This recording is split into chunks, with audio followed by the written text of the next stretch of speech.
We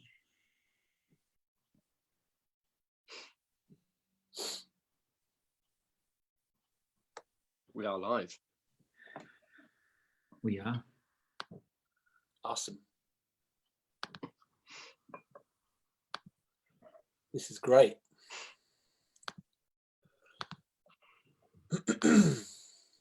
So, welcome to the first of these chats, which we are calling Unpacked Lunch. Well, I've just decided to call it that. But basically, it's a competition between Johnny and Steve. What we would love to do is to get the two of you to discuss the message that was shared on Sunday. For anyone who didn't get a chance to see that, if you're just tuning in for the first time, maybe you're not even sure who any of these people are on your screen in front of you, what I'd suggest is you go to www.forgechurch.com, and if you're on that site and you click on the media section or the on-demand section, you can catch up everything that happened in our Sunday live broadcast. And today what we're going to do is just spend a little bit of time with these guys, just unpacking what was discussed, and maybe digging into some of the implications of that and where we can possibly take that. So without further ado, I'm going to hand over to these guys, and guys, take it away. Maybe introduce yourselves and go from there. Okay, thanks, Finn. Right, I'm Steve. Really glad you're joining us.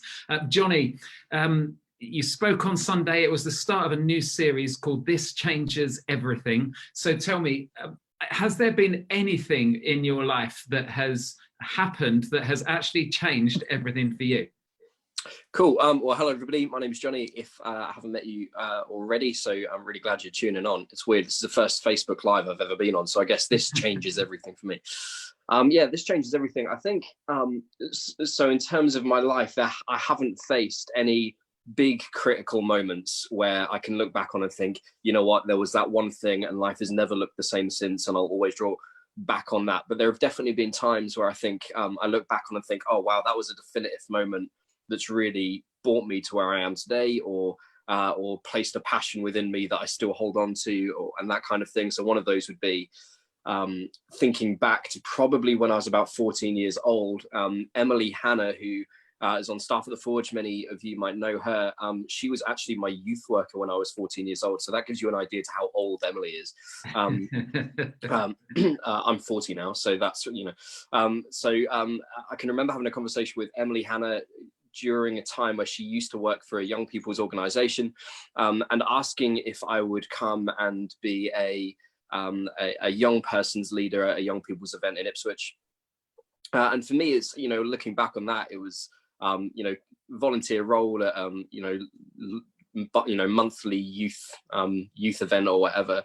But for me, looking back on that, and experiencing that team and being able to be part of that team, and to be entrusted with some of that stuff, and to be able to lead some of that stuff later in the future, for me was really definitive in finding out what my passion was, in discovering a lot more of who Jesus was, and being able to speak in front of people for the first time. And so for me, that was quite a definitive moment that really changed things for me. It led to then going to university and studying what I studied, and which would eventually lead to coming to the Forge, and now working with Emily as well, which is kind of cool. But yeah, and eventually, I guess, now lead into an Unpacked Lunch. Yeah, great one. So basically, someone saw potential, and that's what's changed everything for you. That's cool.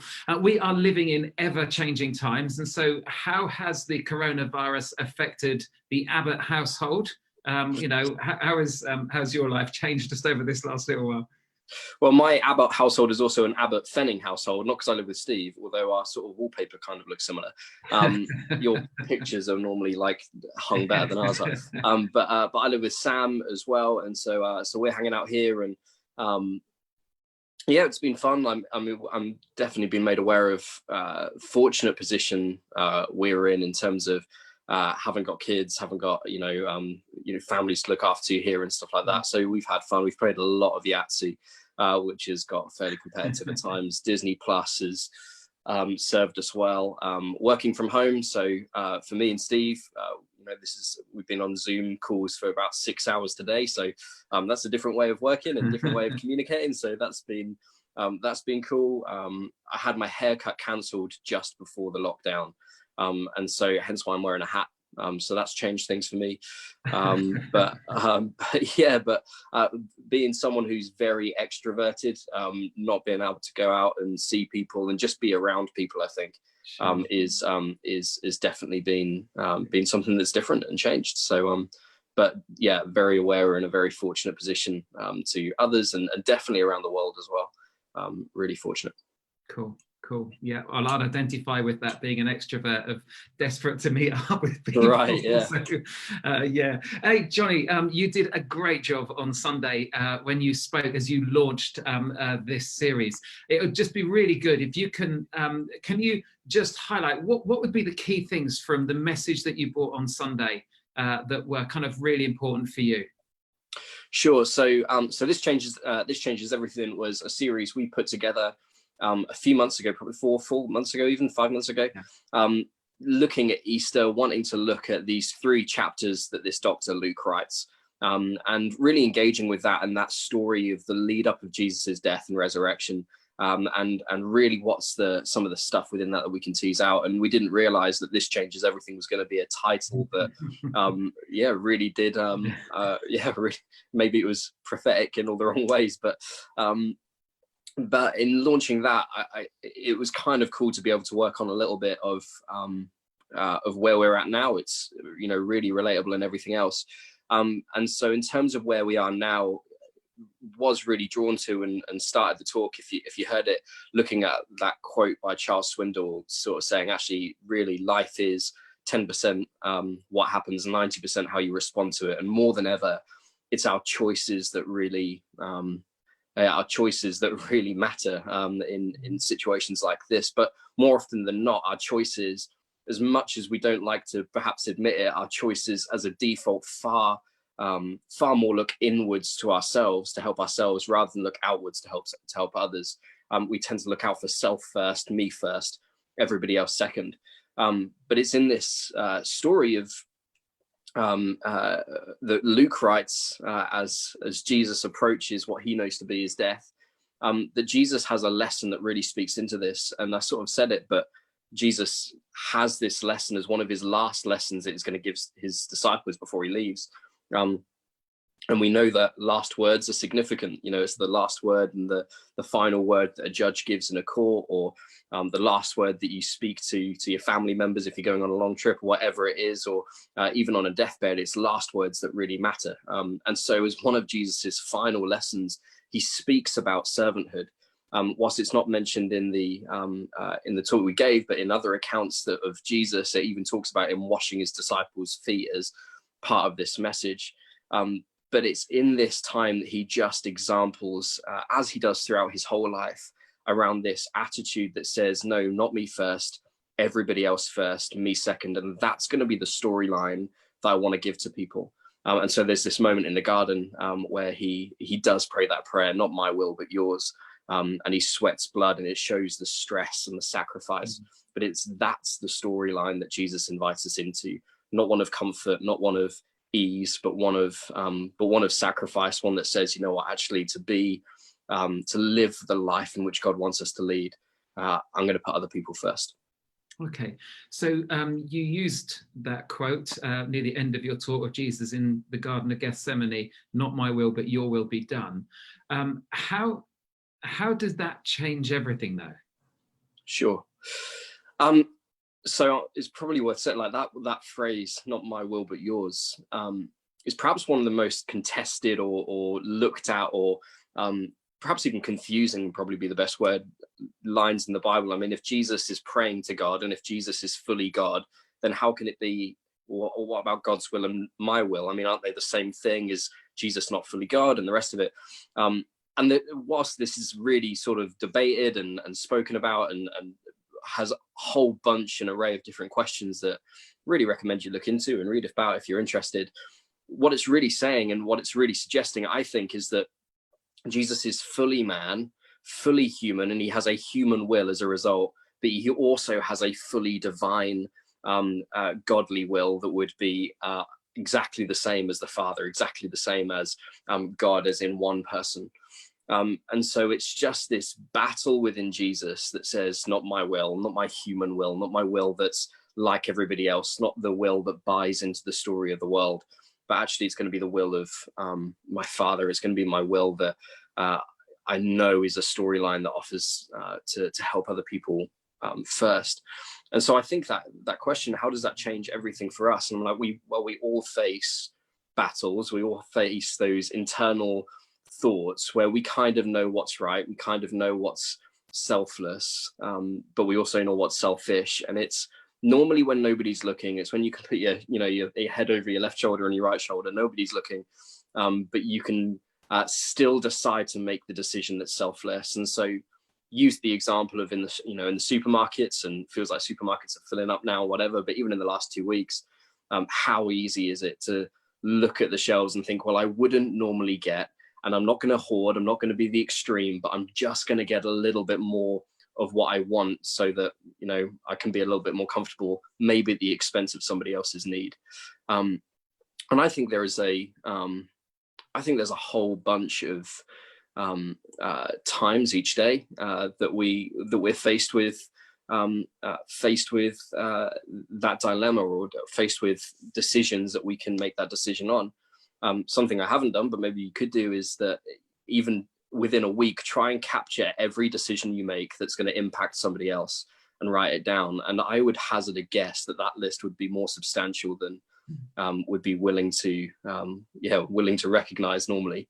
That list of decisions can just be, actually can build up to be something quite substantial on how we affect other people. And what would it look like if in every one of those decisions, our attitude was not me first, everybody else first?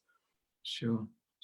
I suppose for me, just in thinking about, there's some verses in Hebrews where it speaks about Jesus who for the joy set before him endured the cross. And you kind of think, the joy set before him. And I just remember hearing one person say that actually, who is the joy, or what was the joy that was set before Jesus for him to make that decision of not my will, but yours be done? It's you and me. It's us. It's us being able to live in a relationship with him because he made that decision, not my will but yours be done. So Johnny, let me just ask one other question, in a sense. So what do you think, or what would you hope people will do as a result of what you've shared today, but also what you shared on Sunday? So I think it's quite a broad thing, but I think it's buying into that attitude and buying into a different storyline. So I think often the perception can be, for those who follow Jesus, or those who are perhaps thinking about following Jesus, or consider that, or exploring that, or whatever it is, the perception can be that coming to faith is great because you then know God, and then life gets better and life gets easier, life gets more settled, and the rest of it. And I think actually what this example is different. It's suggesting that there is a bigger story going on. Time on earth is just one small part of the rope that goes along. And it's within this time that we need to, that actually involves sacrifice. It involves putting ourselves second and putting other people first. And so in terms of specifically what that could look like, I think now is a time that can perhaps challenge this the most, but be a better opportunity than anything else. Particularly, I know for people living in homes and houses with lots of people in them, it magnifies the situation. It magnifies an opportunity to be able to have that attitude, because it's so much easier to think, well, these people know me, people will excuse this, they do it to me, this is just the way we do life, this is just the way it's going to look like. It could be harder than ever to have a me second, everybody else first attitude. But if we use this time, this indefinite amount of time, as a training ground, what would that look like when we then hit the realms of work, when we have colleagues that actually require something of us at the expense of ourselves? What would it look like in the realms of family? What would it look like in the realms of political discussion? What would it look like in the realms of how we treat our finances? What would it look like? So Johnny, I'm sorry, I said that was the last question, but there's something else that's just come to mind. So how does this work then, that we don't just feed other people's selfishness, that we don't just become the doormat and yeah, and so suddenly we're doing all of these things for others in our household, and they just get lazier, and we're kind of helping that to happen. Yeah, so I think I'm just thinking with Sam. You live with my son Sam, and that's what he'll do. So I'm just wanted to protect you, really. That's all. Sure. So I think there's a tension between softness and strength, and actually it's hard to be a doormat when you've. Are we talking about toilet roll again there? A toy. Sorry, carry on. Yeah, okay. Well, that's thrown me completely. Yeah, it's different plies, is it, or is that? Strong. Never mind. I think when it comes to it's hard to. I think for me, it's hard to be a doormat when you've premeditated and decided on the attitude you're going to have towards a situation. So I think when you go into a situation you're taken advantage of, it's kind of difficult. It's like, well, I didn't decide for this to happen. I didn't decide for this to be the situation. I didn't decide for this to be my attitude, but this has happened. I didn't get a say in whatever. I think generally speaking, in most situations, if we go into a situation with an attitude that says, actually, I've already made the decisions practically that's going to put other people first rather than myself. Actually, that's not you being a doormat. That's you being somebody who shows a greater hospitality and a greater humility. I think there are situations where people take advantage. I think in Jesus's life, there were probably, I'm trying to think, examples of where people took, advantage and sort of pushed him a little bit. And I think Jesus showed a humility to know who he was and how to handle that, in the sense of he wasn't soft. He didn't allow people to show him an attitude that was pressing him down, but at the same time premeditated a humble attitude, an attitude that says other people first, not me. And actually, without that moment, and just thinking about this and thinking about that moment in the garden where Jesus is praying to his Father and he's wrestling with stuff and he's sweating blood and he's having that moment of immense stress, but he decides in that moment, before anything happens, before soldiers come along and take him away, Jesus decides that he's going to go to the cross. He's decided that it's going to be not my will, but yours be done. Without that moment, the Jesus getting taken to the cross could seem, I don't think it would, but could seem almost like Jesus being taken advantage of. He's going to be the scapegoat. He's going to be the one that we execute for the will of the people and everything else, and he just gets dragged off. But it's in that moment, because he's premeditated it and he's prayed about it, that we know as a result of that account that Jesus was saying, not my will, but yours be done. I'm in control of this. I've thought about this beforehand, and this is the attitude I'm going in with. Cool. Johnny, thank you. You're speaking this coming week too. Do you want to just give what's the kind of the headline for this coming week? Cool. So we've kind of split up the 3 weeks into 3 different words. So one was choose, and so it's how does a way of choosing change everything. This week we're going to be looking at forgiveness, and so the big moment where Jesus goes to the cross, and really what can that mean? Brilliant. Thank you. So guys, thank you so much for that. Really appreciate that conversation, and hopefully it's helped some people at home who are watching this to kind of unravel some of the of what was discussed, and to also ask some questions. We have had some questions which I'd love to pose to you if possible. So I'm going to start with one from Ben Lasky, who says, I think this is both of you really, any great books you guys are into during this isolation time? So anything you're reading at the moment to fill the isolation time that's proving useful? Yeah. We're going, Steve. No, I was going to say Alistair Cook's autobiography. Very useful. I like it. Thank you. I'm feeling so smug now because mine's way more spiritual. So you have no idea how smug I'm feeling. Alistair Cook's autobiography is probably better, but if you're looking for something a little rugged, a little deep, there's a book called. So I'm going through a book called The Exodus You Almost Passed Over.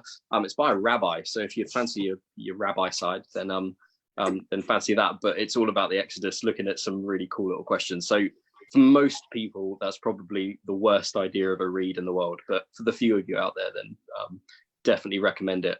That means a cricket autobiography might come out stronger. Yeah, which is I think it does.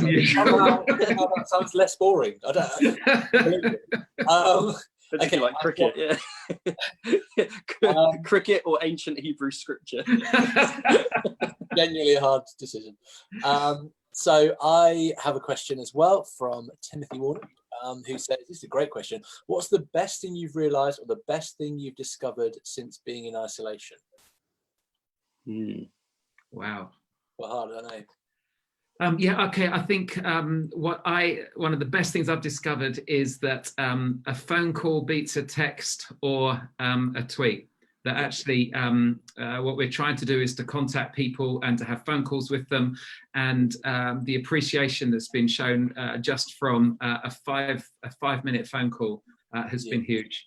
And so, yeah, it might seem old-fashioned, but still to use your mobile phone as a phone is, I think, proving to be really good.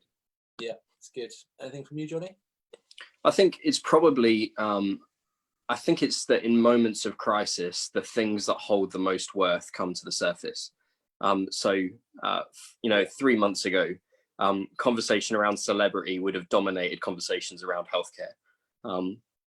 Conversations around the extra stuff we can have in our lives, the comforts, probably outweighs the conversations we'd be having, the deep, meaningful conversations we'd be having with family. Recently, the thoughts around calling loved ones probably gets raised to a new bar. And I think it's in times of crisis where actually it's the stuff that matters that comes to the surface. And the stuff that actually we love and we buy into probably is the first to fall. So even stuff like football and sport, whether it's entertainment industry or whatever it is, all of the stuff that we take for granted and plow so much into tends to be the stuff that falls first, and the stuff that matters comes to the surface. Yeah, I really like that. That's really good. Really, really good. Okay, I've got a question for you as well, and you can take this as as lightly as you like, or you can take this as deeply as you like. So we're doing this series called This Changes Everything, and that's what this whole discussion's been about. If you could change one thing about yourself right now, I could give you the ability to click my fingers and it's changed overnight. What would that be? I wish I could grow a beard like you. Easy. I'm only going to pick up on this because it's in the comments a lot about the differences in beards, and also, Steve, the fact that you're not wearing a hat and me and Johnny are, which... Yeah, I know. And I'm the one with the bald head. That's just typical, isn't it? the one that needs it the most. Wow, I know.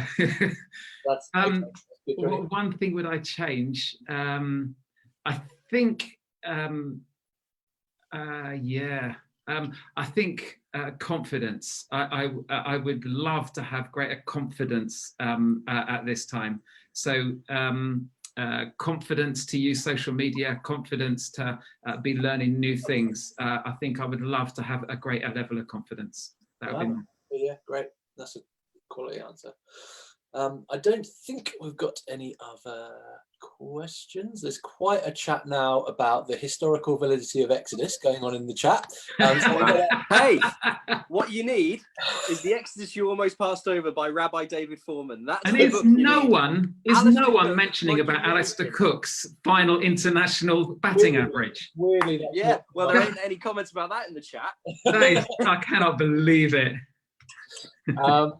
Helen Bolton, I'm going to ask one last question and then we're going to wrap this up because we've been together for a little while now, has said, any good April Fools today? Have you heard of any, seen any, witnessed any, been party to any?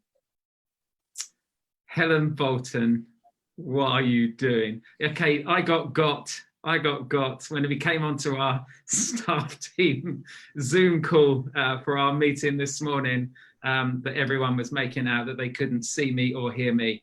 And I kept on trying to say, no, I'm here, and all of that. And I was got. Sometimes the simple ones are the best. They are, I know.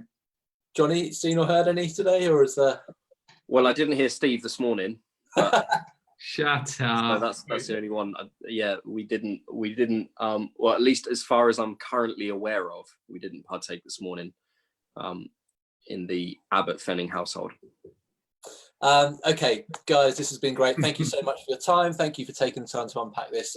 Again, lots of comments and stuff and people finding this really useful. So appreciate your time doing it. Cool. And yeah, we're planning on doing this again next week. So we'll be back soon to unpack another Sunday message. But until then, we'll see you all very soon. Thank you very much. Goodbye.